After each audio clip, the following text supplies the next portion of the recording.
Welcome to Rethinking UX and Design Thinking. We're just going to give it a moment or so while people are logging in. Thank you for joining us today. My name is Fernanda Correa. I'm Business Development at Spring to Innovation, and I'll be helping out with the webinar today. So before we go in, I'll just go through how we're going to interact in today's sessions and talk a little bit about Zoom for those that are not very familiar.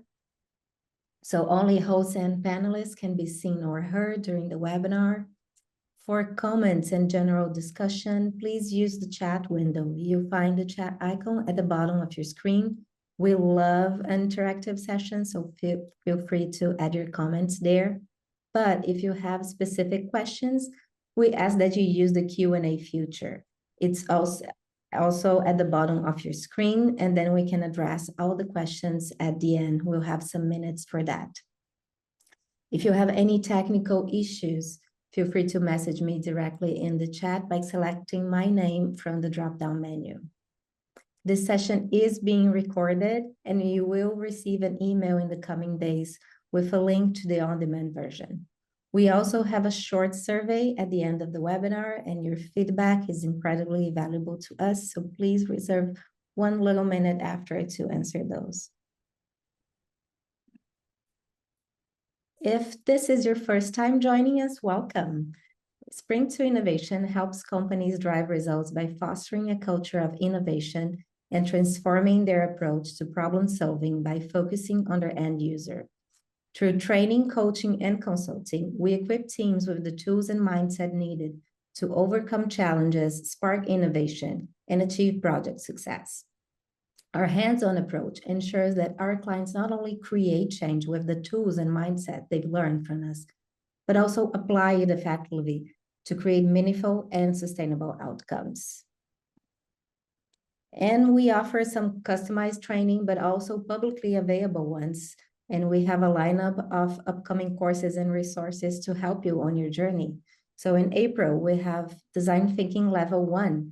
It's an introductory course that will guide participants through the 5 phases of design thinking, using case studies, examples, and activities to give the tools to apply design thinking to your work. In May, we have the Design Thinking Certification, which is a longer course. We go deeper into the 5 phases of design thinking. We have 3 days up front. Then you can go back to your work environment, use everything you learn through 5 or 6 weeks, and then we come back for the final 2 days. In the meantime, you also have some coaching sessions with our facilitator that will guide you into how to apply those tools in your work. And in June, we have our new Advanced Design Thinking. So for those that completed the Design Thinking Level 1 or the certification, we'll explore some other concepts like mindsets, alignment, and strategic foresight to complement your expertise. You can check our training calendar or reach out to us if you need any more information. We also have a lot of content in our YouTube channel. We have our past webinars, we have our blog, and you can find all that on our website. There's a lot about design thinking, leadership, and innovation. We'll add all the contact information in the chat. Okay, once again, welcome to Rethinking UX and Design Thinking. Thank you for joining us today. My name is Fernanda Correa, and I'll be helping out with the webinar today. We hope you get a lot of value out of the session and enjoy the content, whether you are watching this live or on demand. And to talk to us about UX and design thinking today, we have Tanya Snook, a user experience designer who builds citizen and employee experiences in the government of Canada. She's best known for popularizing the phrase UX theater to describe the superficial posturing that some organizations do in the place of proper user experience design. Tanya is a founder and host of CanUX, Canada's longest-running user experience conference. She's also the co-host of the Government of Canada UX Network. Tanya writes about user experience and design leadership at Spydergrrl.com. Talking to Tanya, we'll have Nilofer Erdebil, founder and CEO of Spring to Innovation. Nilofer is a TEDx Ottawa speaker and the author of the international best-selling book, Future Proofing by Design. She has dedicated her career to helping organizations achieve remarkable advancements through design thinking principles. So with that, I'll pass it over to Nilofer to start the conversation with Tanya. Thanks so much, Fernanda. I am super excited about today's conversation with Tanya. So, Fernanda gave a really good introduction of your background, a little bit about mine. And our paths have crossed on and off quite a bit over the last, I want to say, 20 years. And getting ready for this was, I think, when we realized that we'd actually worked at the same company at the same time over 20 years ago, maybe almost 25. It has been 25 years. Yeah. Yeah, for sure. Really fascinating. So happy to have you on and can't wait to dig into some of this. Me too. Very, very excited to be here. So, topic seems to be very popular with a lot of folks. And I think the first thing is, my first question is design thinking evil? And then maybe we can also get into how do you define UX and design thinking and how they complement each other? For sure, for sure. Thank you so much. So one of the things that bugs me the most about design thinking is when people actually try to apply it as a user-centered design methodology, because it's very waterfall, it's very reductive, it's diluted, and it generally ignores research. So if you actually look at the phases, it's fine to explain UX to, say, an executive or a leader that you want to get buy-in for the process of actually doing user-centered design. But if you try to apply it as a methodology, you're going to be missing a lot of the components, especially given the fact that design's really iterative. So, you should research, validate, prototype, test, research, prototype, test. You should be doing that in an iterative fashion. And so the using design thinking as a way to get more people to be accepting of UX is a great tool. But when people apply it as their methodology, that to me, that's, red lights flashing and horns blazing and everything. Yeah. And what we see is when there's that lack of understanding of the complexity of doing user-centered design, then companies tend to get rid of UX when times get tough, right? They'll get rid of their UX teams, they'll cut down on the number of people they need. And we are still 20 years into UX being a thing, talking about the fact that we need to get a seat at the table, right? A seat at the decision-making table. I was at the Design Leadership Summit in Toronto in January, and day 2, the whole second day was about how do we get a seat at the table, which was amazing to me because that's the conversation that we were having 2 decades ago at the conferences. So what is it about UX and getting buy-in at the executive layer that we still haven't been able to breach, right? Are we still having trouble articulating the complexity of design? Is it because we like to think about design as a craft, and so we are all artistes and nobody understands what we do, we're tortured artists? But there's definitely something weird going on with UX that even we've seen this ebb and flow of maturity. And user experience design is this really fulsome practice, and it really should be included in all levels of an organization, right? From strategy to delivery. But it's not. And it's still a bolt on. People still kind of perceive it like accessibility. Accessibility is a human right. And yet, when push comes to shove and there's not a whole lot of time, dev teams often will still perceive it as a nice to have. And, UX kind of has that feeling of it as well, of it's just UI, like the whole UX UI thing, which drives me crazy. Yeah. Right. I hit it right on, because it's this misunderstanding of all the different terminologies, how to apply it, when to apply it, and design thinking, when applied properly, there is that research component of it, and it is iterative. But I think because of the methodologies that we have in place right now, especially waterfall being in place for so long, and project management as a whole, and there's this rush to get stuff started without pulling back and thinking about, okay, what are all the different pieces that we need to think about before we start running. And the terminologies, we've seen there's a lot of confusion around it: UI, UX, design thinking, customer experience, employee experience. So maybe if you don't mind taking like a minute to define the differences between UX and design thinking and how they complement each other, that might really help the audience as well that's not as familiar with both. Right. So UX, user experience design, is about designing the whole experience end to end, right? And it's all of the components that make that up, from the research side of things to the design side, the back end, the service design, and all the way through to the delivery. So you can have a lot of different roles, content design, and a whole bunch of different people doing different functions to make up a whole UX team. Whereas design thinking is more about a really high level flow that enables people to think like designers, right? And the danger of it is, it's one thing to apply that in non-designerly contexts. So yeah, we don't normally think like designers when we're mapping out our roadmap for our blueprint for the next 10 years for the organization. So that can be really beneficial to apply that and to try it. But when it replaces user-centered design and all of these really highly skilled functions that are needed to be able to build a very user-centric design, that's when design thinking turns evil. And we've seen it, that's where the concept of UX theater came from, was a lot of executives learning about design thinking and thinking that applying that to their organizations was going to yield them user-centered services and products.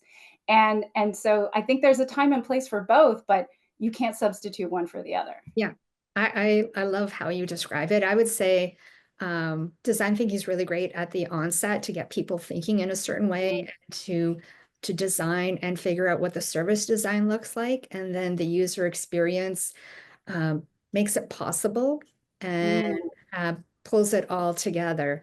And then a lot of people I know think UX is just about the screen itself and the technology. And unfortunately, it's both in the private and public sector, that misunderstanding. And so helping people understand that it's the whole experience, end-to-end component of it. And you did say something like something weird is going on with UX, and people are minimizing the research.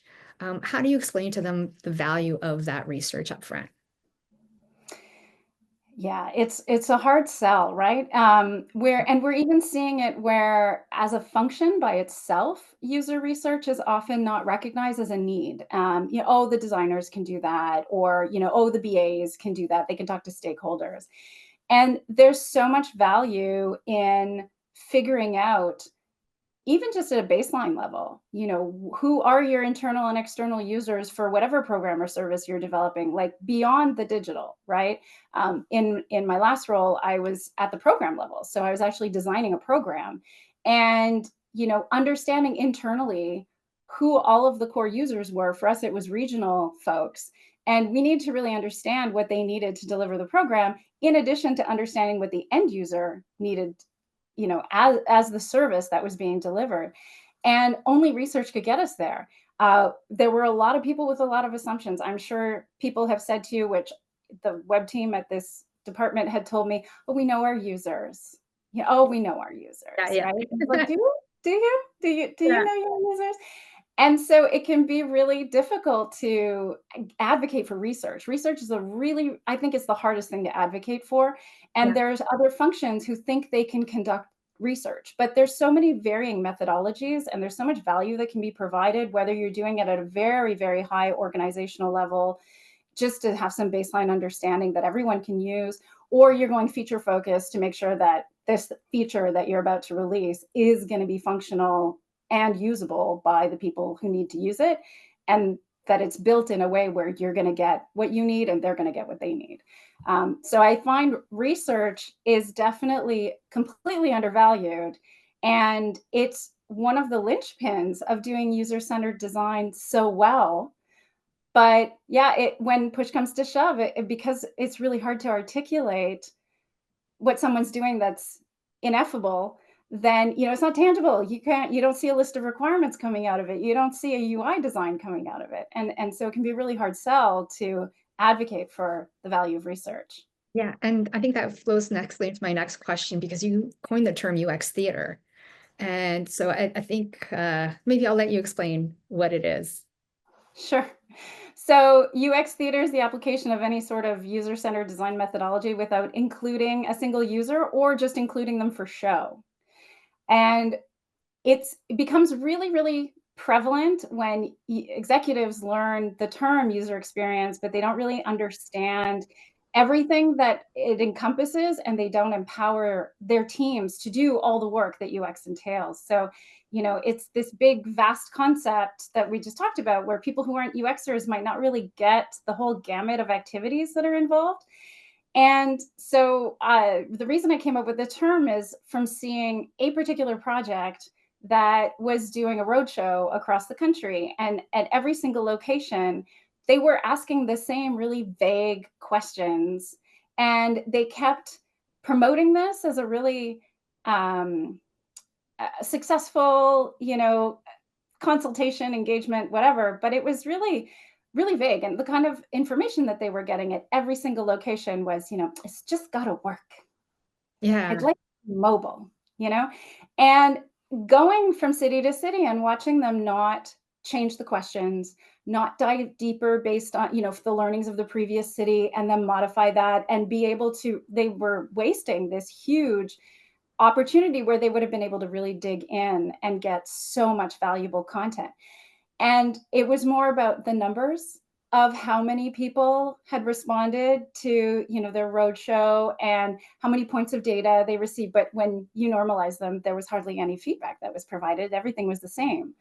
And I realized that this was the direction that was driven by the executive, that they didn't understand what user-centered design was. But 2017, 2016 was super, super catchy to say UX at the executive layers.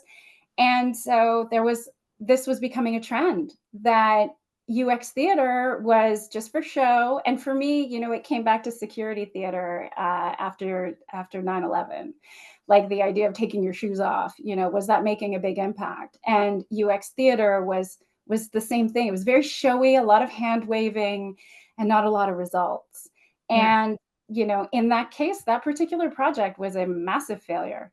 And they spent so much money and they spent so much time promoting this, that the benefits, it was very hand wavy. Like I said, it was very self-promotional, but it didn't have a lot of benefit. And you could see it on the other side when the service was actually delivered, that it was not good. Yeah, I think there's different levels of maturity in organizations in terms of being customer centric or user centric.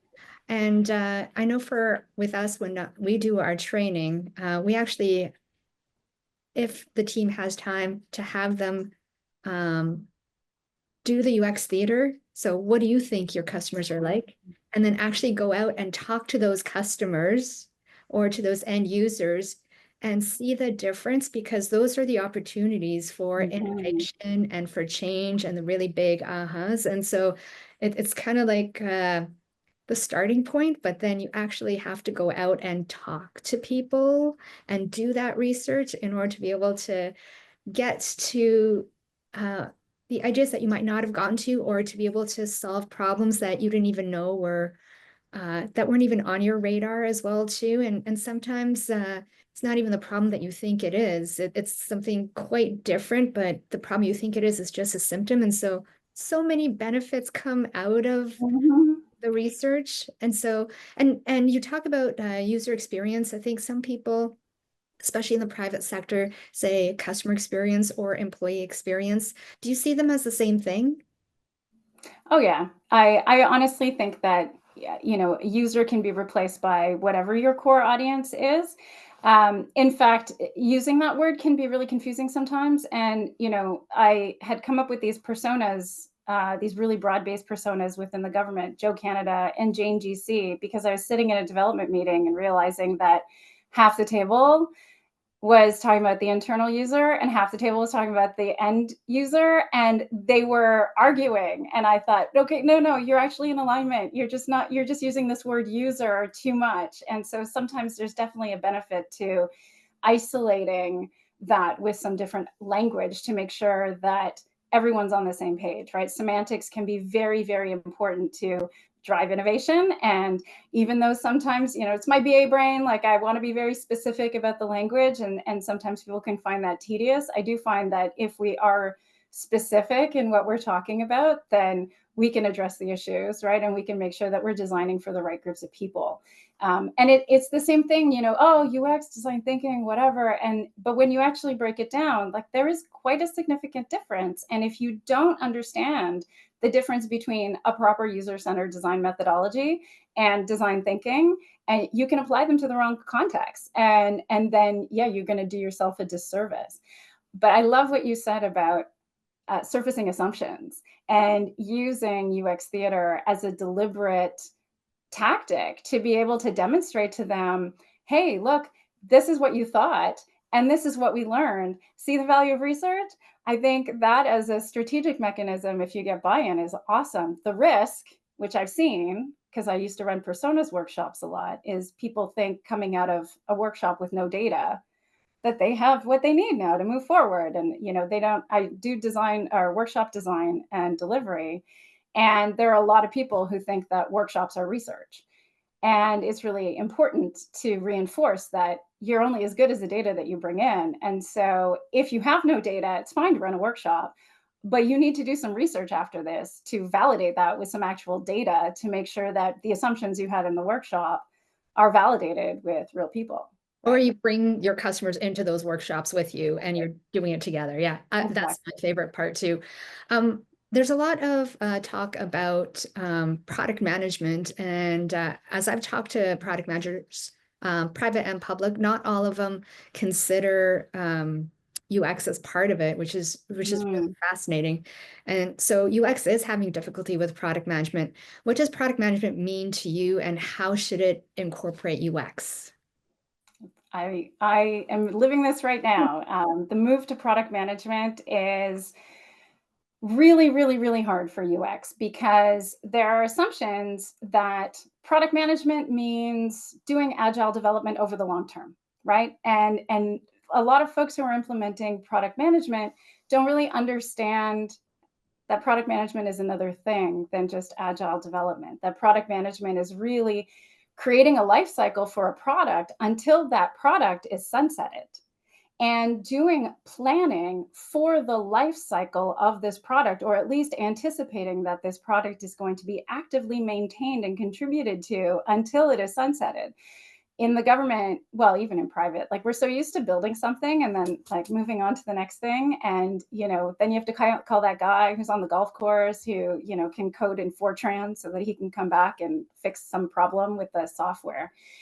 And one of the advantages of product management is you can really embed a UX team to make sure that you're doing staggered research, that you're looking at the longevity of this project, and you're helping to make strategic decisions about where the product will go. And you're helping to build the outcome-based roadmap and design, what's now, what's next, what's the future. And that you can actually anticipate like the direction, you can incorporate the user feedback to make decisions, strategic funded decisions about what features and functionality you're going to build into the roadmap. But the key is to really stagger your research between your feature focused research that you're doing in the immediate term to help your deployments, and that long-term focused research so that you can anticipate and do strategy. Yeah. And what we end up seeing is that a lot of product managers don't manage their products for the long term, or they're not funded to do so. So they're still funded like projects, right? Oh, we have all these resources for the next 2 years, and then when we launch, we'll see what we need. So if a researcher goes in there and says, or even a business analyst goes in there and says, I would like to define requirements for the long term, and I'd like to conduct, have our researcher do research for the long term, they get shut down because the funding is short term.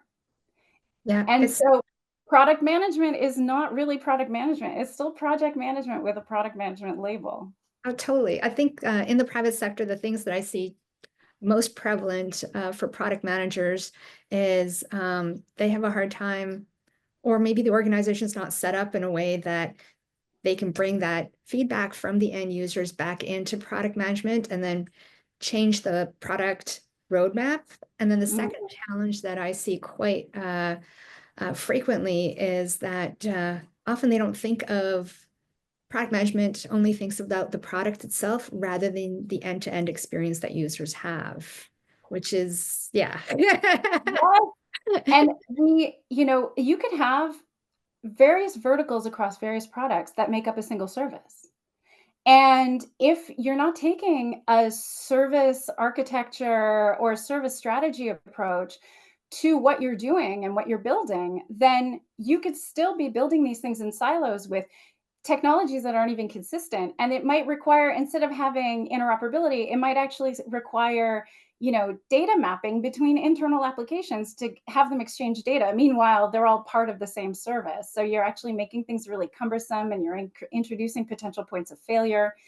And what we see is when we try to introduce that, there's such a dev focused approach to product teams that they other streams of work. And I've actually seen like DevOps spaces that are separated by function. So you'll have a DevOps environment for the developers where, all the real work is happening during the sprints.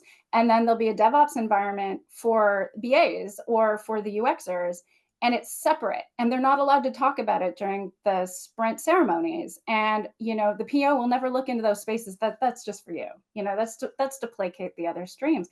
But if they were really, really integrated, then you'd be able to go in and actually have these conversations and talk about, okay, we've been working with enterprise software technology team, and we know that these are the standards for APIs. Like we need to incorporate these to, because we need the same ones across the service, instead of everybody coming in and writing their own from scratch. And then there's no interoperability even within an organization. And it's the same thing with UX.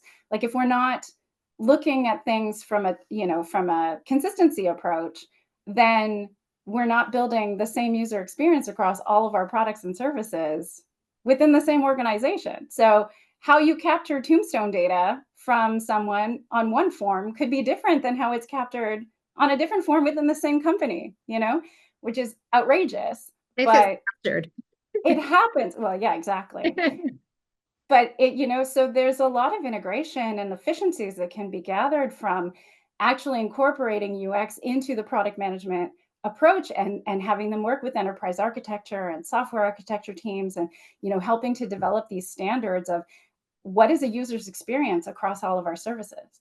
But if every product is being architected and implemented as a separate entity, then there's no chance to have these efficiencies, and there's a lot of waste happening across the organization, a lot of rework. Exactly, a lot of rework. That's the thing. Yeah. I think you touched on it a little bit, but what role does architecture and program management play in designing user-centered services? And then maybe we can chat a little bit about service design as well. Yeah, this is something that's been obsessing me for the last few months. I've been looking into program architecture a lot, and even from managing a center of excellence and thinking about what is the architecture of how we manage the center of excellence, and if we have contractors or consultants that are coming in across the organization, like what kind of an architecture can we put into place to make sure that there's consistency?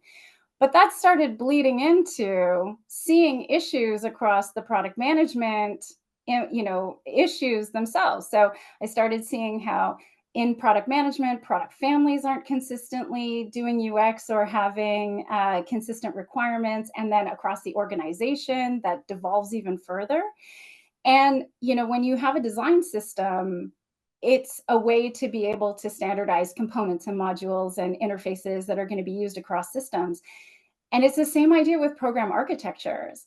I'm building right now a DevOps requirements repository. So a new BA who's coming into our organization, who doesn't know our organization could actually use this to start a project. And it has, here are the 20 or so government policies that we have to keep in mind when we build things. Because you might think about accessibility in official languages, but are you thinking about cybersecurity? And are you thinking about the Fisheries Act? And are you thinking about climate? And, are you thinking about all of these other policies that you might not even be aware of? And also, like I was saying, working with enterprise architecture to create standardized requirements so that we can say, this is what we do for APIs. This is our, these are our stacks, our technology stacks. And looking at architecting our services that compose different pieces of products is something that organizations haven't quite gotten to yet, and it's something I'm dying to do. Like being able to go in and start top down and say, okay, so we have a UX architecture, we have a UX program architecture, right? We have our really high level proto personas that can affect everybody. And then we have deeper personas for product families. And then we have really detailed ones for individual products. Yeah. And, being able to define, like, here are the key insights, here are the global insights for the organization. So if you're starting at a high level, writing a concept case for a new product idea, then you can start at the high level of the program architecture or the UX architecture. And then as you become more detailed, you can need more focused research. And at least it gives everybody like a library of tools, whether it's for development or requirements or for user-centered design, that they can work with without having to consistently redo the same information, the same research over and over again. And the efficiencies that can be derived from that are massive, because we came across 3 products that were doing a publishing workflow. And we only figured that out because the 3 designers talked to each other, right? Like, why wasn't that something in an architecture with one designer designing that feature that would be reusable across the organization? Yeah, and it's fascinating. You talk a lot about program management and architecture, and we talked about product management as well. They also need to have the authority to be able to take the control, and what you're talking about in terms of repositories, that high level versus lower level requires a high level of sophistication and understanding of not just the value of UX and customer experience and employee experience, but also a growth and long-term mindset for the organization itself too. And sometimes it takes organizations a while to get there. Not to even mention, like in the government context, there's multiple departments doing practically the same things as well. And so then the opportunities, as we chatted about earlier too, are huge there. How does service design and service blueprinting help organizations create that sustainable user experience? I know you touched on aspects of it, but can you chat a little bit maybe more about service blueprinting as well? Yeah. Journey maps are great, but they only tell you what the end user's experience are going to be. And so the only way to really derive efficiencies is to understand all of what goes under the delivery of that journey. And the only way you can get through there is through service blueprinting. So, I prefer the blueprint because it will show you may have layers of users. You may have to consider, the people delivering the service, the people who support the systems who deliver that service, the policies that come into play at different points throughout the service delivery, your infrastructure and budget constraints. Like, if you don't have a sense of what it takes to deliver the service right now and what these changes will require to deliver the service in the future, then you're missing a lot of information in doing your planning. And I think that's where people do get paralyzed, and they tend to focus on the now and maybe a little bit of the next, but they don't get to the future, or they try to stay in the short term in their planning, which can have really long-term implications.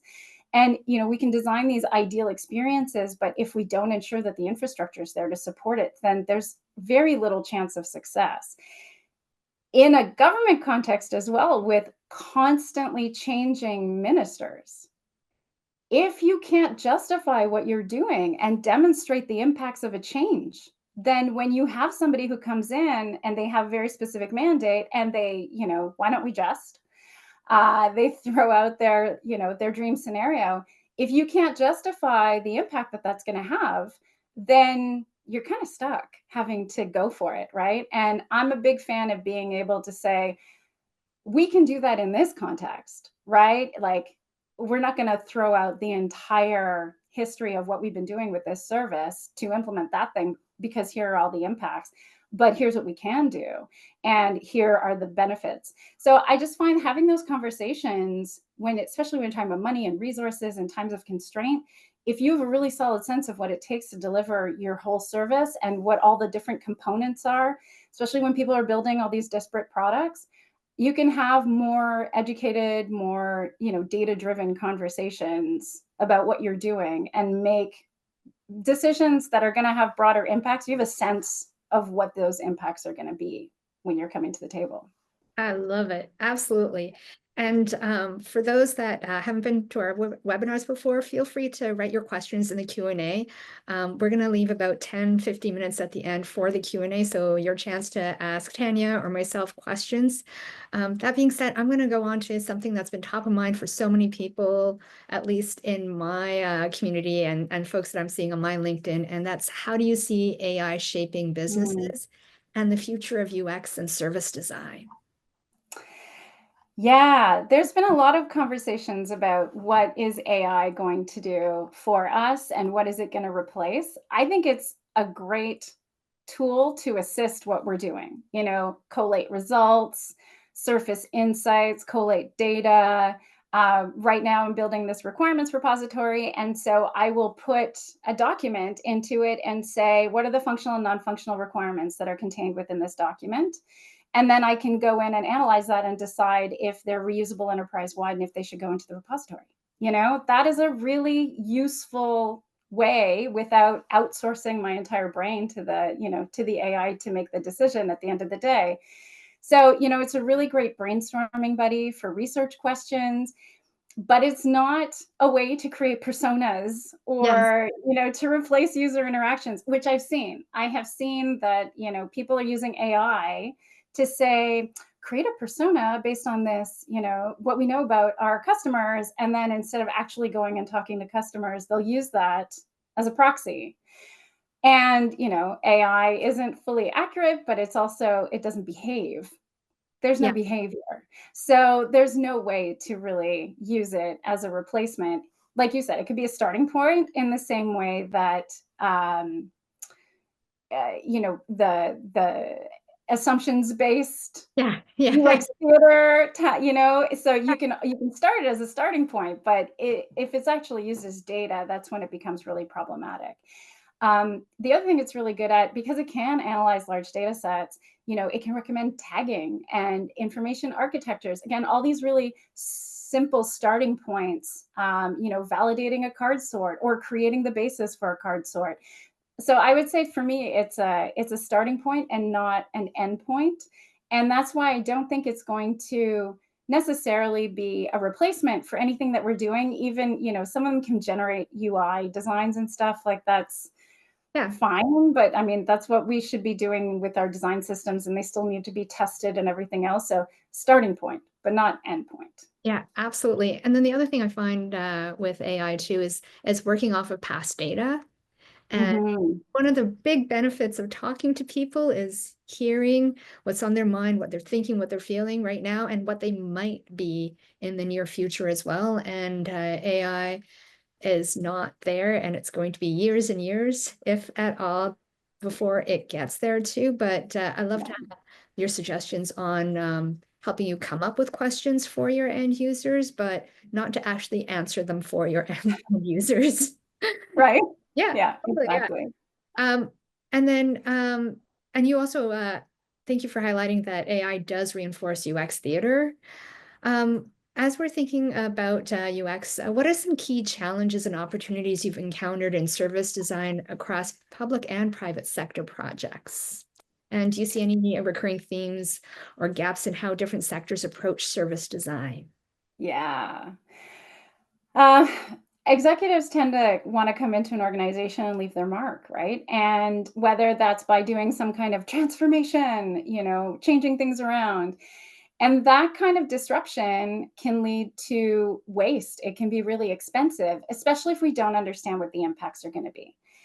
We don't always need to do transformation. So there's a lot that we can be doing incrementally. And I like small wins in dark corners. That is my tagline. I like to just do things that, in small ways. But also, if we have a really good program architecture, we have a good service blueprint, we have a good handle on what it is that we're currently doing and where we're driving towards, then we can have informed conversations about impacts. What will a transformation do? Bringing UX to that conversation means that we can bring in a lot of data and a lot of information that might not necessarily be available to people operating at that level, right? And I find that when organizations, they will build really big things, they will do these big transformations, and then they'll let them fester, and then suddenly spend a lot of time and money to try to, and people's mental health, to try to turn them around really quickly when they're obsolete. But if we had a real product lifecycle approach, we could be making these consistent improvements over time where we could manage resources. And one example that I go back to a lot is APIs. Like, you have a really old legacy system, and do you need to replace it? Or are there ways to append things to it where you could continue using that system for now and use APIs or use other technologies to be able to extract the data and then keep them alive as long as possible while you're building, the next thing? And maybe the next thing doesn't replace this. Maybe the next thing is an innovation, right? That will change the process that was supporting. But we have this tendency to say, my thing does a thing and it's old, so I'm going to replace it, but I'm going to keep all the processes the same. And I'm going to everything around it the same, right? I'm going to spend way too much money rebuilding this exact same problematic process, and I'm going to build technology to support it. Meanwhile, you could probably do some bolt-ons to keep that thing running for a while, but then rethink, okay, if that was built in the 80s, let's do some service design and let's figure out what's changed since then, and could we be doing service engineering instead of doing just development work to replace an old piece of software? Yeah, absolutely. I love that. There's so many sectors that I've worked with and have friends in too that don't seem to understand the benefits of completely redesigning processes, especially as you're bringing in these technologies too that can help you completely change up what and how you could do. I have more questions for you, but I'm going to get into the Q&As and then ask my final question at the end as well too. Yeah. So here's a question. Given the UX is difficult for executives to understand fully, would it be worthwhile to push or buy relevant companies for courses on the business side of UX to be included in business program curriculums? Oh, yes, please. I mean, oh my God. Like, yeah, has business school changed? I went in, 92 to 98, and I would put money on the fact that the curriculum still doesn't really understand much beyond market research, that it doesn't really get into anything user-centered, and that it just thinks about customers and clients in the context of marketing and sales. Yeah. And it would be so nice to see that included more in different areas. Like, my son just finished college and he took, an interactive media and design program. And when you look at what that program would have been 10 years ago, it probably didn't include UX back then, but now it includes UX. So is business school changing to include these things? You can get MBAs that focus on, UX or user-centered thinking and that sort of thing. But I think at the bachelor's program, at the business school program, that would be huge. We would be able to have so much more inroads, I think, if people were having that kind of education, but they're coming out without it. And so that's the problem that we're having, is we have to do so much advocacy for the work that we're doing and evangelizing, right? We talk about evangelizing UX all the time. I think that exhausts designers who just want to design, or researchers who just want to research. And so you have to be a certain type of person to want to do the advocacy work. But there's no UX advocate role. Yeah. So, you kind of have to find ways to do these types of things to get the message out. But yeah, that would be wonderful. Let's do it. I love it. I know some universities have incorporated design thinking into their course loads, and they do have courses on design thinking.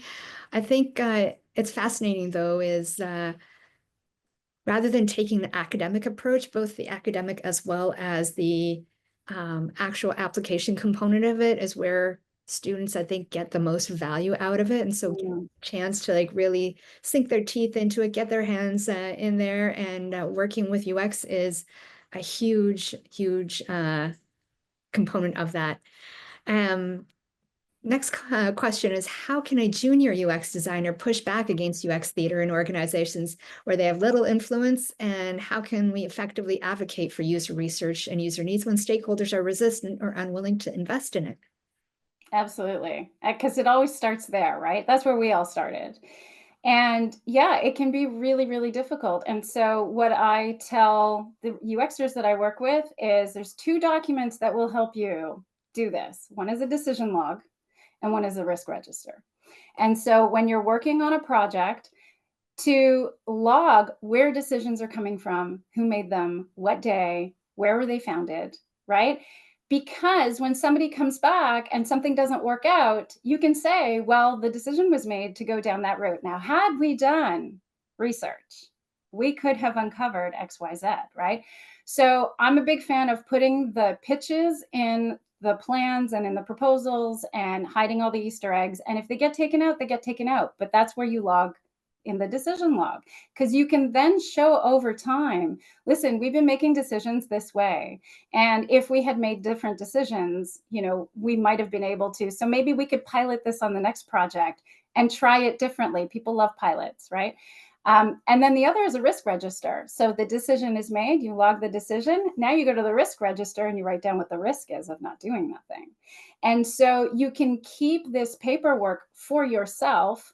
But also you can also provide it to whoever it is that you're reporting into and say, listen, the executive leadership made this one decision. Here's the risk of that. I'm informing you, I'm documenting it. Here's the other advantage of that. I've been on many enterprise projects that have been audited. And having kind of a paper trail can go into an audit, right? Which can help the organization learn over time as well on how to make improvements. So the key is to continue trying to move these things forward. But if decisions are made that go in a different direction, keeping a record is very, very handy. And when you have retros, when you have, lessons learned sessions, that's when you bring this stuff back in. I love it. I think one of the things that we also tell people to do is maybe go and chat with other groups that have actually done design thinking, because we come at it from a design thinking perspective. Then they'll really understand the value from people that have applied it in worlds that are similar to them, to see the value and the benefit. And a huge benefit that might not be tracked in either the decision logs or the risk register is the value of alignment of people in the team around the customers. And I think that makes work a lot more engaging, to be a little bit closer to the people that you're actually impacting value for too. And so I know the folks that we've worked with in the past, once they've seen design thinking at work or customer experience initiatives at work with us, there's no going back for them, and they're advocates. And so go and chat with some other advocates or connect your senior leaders with these advocates, because it makes a huge difference in the quality of the work, but also the quality of the team as they're working on initiatives as well too. It can be really hard to do as a junior though. So that's why, like if you're just a junior in the corner and you can see the matrix, what's going wrong in this project, at least being able to advocate it at your level, and try to push it upwards a little bit. It doesn't always have to feel futile, right? There are definitely ways to kind of, like I said, include these things and then log and bring it back, keep bringing it back during lessons learned or retros and that sort of thing. I love it. Next question is, are there widely recognized certifications for UX or design thinking for one CV? If yes, are there reputable places that provide training for these certifications? I'm going to say Spring to Innovation does do design thinking certification. But for UX certifications, what would you recommend? And No, if not, when is the next Can UX event? So Canucks is this October, and you can check out the dates at canucks.io, canux.io. There really aren't industry-wide certifications for user experience design. There are boot camps, which are really not it in terms of getting into UX. They tend to be really, really expensive and very high level, very superficial. The best thing is conferences and books. Those are really the ways to expose yourself to what's happening in UX. There's some really great companies that focus on UX publishing. O'Reilly and Rosenfeld Media, they tend to publish the majority of the big UX books. So if you have access to those, they can be great. I've actually bought the entire Rosenfeld library for my team before. So you can actually buy like bundles of these books to share with your teams. Yeah, there are UX certifications, but they're not what the question was, are there recognized ones? There are no industry recognized certifications. It's not like PMP certification, like there's nothing at that level. So you can find varying certifications. Some of them are 1-week courses with no practical application. Some of them are small boot camps, but yeah, trying to find user experience certification, like anybody who's selling that in particular, you don't really know what you're going to get, and it doesn't mean it's going to be recognized at the industry level. Yeah, that's a really good point. And you also mentioned some books too. And there was a question around service design earlier. The book that I published about 2 years ago, Future Proofing by Design, Creating Better Services and Teams for the Public Sector Using Design Thinking, has a chapter on service design as well too. It's something that's fairly new to the public sector, but it's being used in the private sector quite a bit, and it's worth taking a peek at. And if you want to learn more, feel free to reach out to us, reach out to Tanya as well too. There's phenomenal people doing work both in the public and private sector around service design and service engineering as well too. Before I hand it off to Fernanda, there's lots of more questions coming in, but if you could give one piece of advice to organizations looking to genuinely improve services, what would it be? It would be using a service strategy lens to look at your organization and to really think about, are you delivering individual products and services, or do they make up parts of an overall service? And, a single service might have a lot of parts that are public facing and internal facing, a number of applications, number of products, different cross sections of users. And if you really want to have consistent user experiences across everything that your organization is doing and really maximizing those efficiencies, then you need to understand, everything from the user flows to how data is captured, how it's stored, how the databases are coded, the software architecture. So looking at service design as encompassing a whole bunch of components that your organization is delivering and separating those out can really help you create a program architecture, a service architecture that maximizes interoperability and that creates consistency between those individual components. And then your service delivery can be a lot more effective and efficient, and you can do a lot more integrated planning over time. So I think that's my number one recommendation. I love it. Thank you so much. So we have more questions, but we don't have time. I think we were kidding around about another webinar, but we might just have to make that happen. Our next webinar is coming up April 29th. Thank you so much, Tanya. Before you guys log off, I'm going to switch it back to Fernanda so that she can actually close off for us as well. Thanks so much, Tanya. Thanks, Fernanda. Thank you. Thank you. Thank you, Nilofer. Thank you, Tanya. And thank you all for attending today's session. For those that join later, this session was recorded and you will receive the link for the recording next week.